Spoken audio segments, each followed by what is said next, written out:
NBA कपमा आज तेस्रो दिनको खेल सम्पन्न। क्वार्टर फाइनलमा पुगे समूह विजेता बन्दै पुलिस र हेल्प नेपाल स्पोर्टिङ क्लब।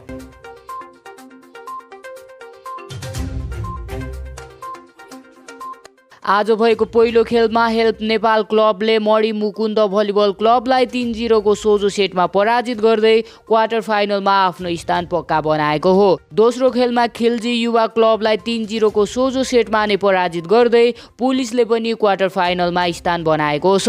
आज भएको महिलातर्फको खेलमा एपीएफ र आर्मीको दोस्रो जित भएको छ। एपीएफले सुदूरपश्चिम भलिबल क्लबलाई सोझो सेटमा पराजित गरेको थियो भने आर्मीले चुली युवा क्लबलाई सोझो सेटमा पराजित गरेको थियो। मणिपुर र नेपालको खेल तेस्रो सेटको खेलमा 23-20 को रहेको छ। अब गरेको छ 20-23 अङ्क।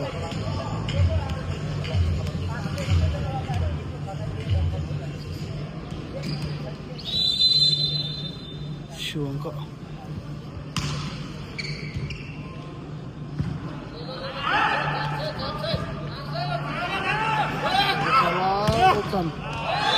सङ्गमबाट एक्काइस अङ्क प्राप्त गरेको छ। त्यसले हामी राख्न सक्छौँ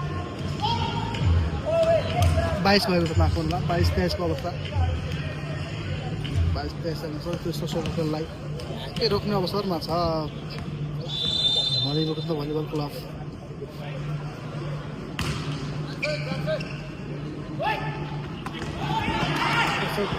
गरेको छ मौका आउन सक्छ। अब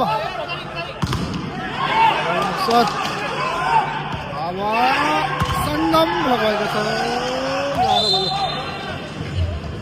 र म्याच पोइन्टमा पुगेको छ। भने 26-22 को स्थिति पर्ने हुन्छ। शिक्षक नेपाललाई प्रयासमा रहेको छ। अब राजा सर्भिस गरेको छ।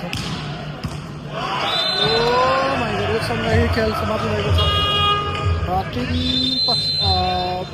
3-0 सोझो सेटमा जित दर्ता गरेको छ चितवन नेपालले। दोस्रो जित दर्ता गरेको छ चितवन नेपालले।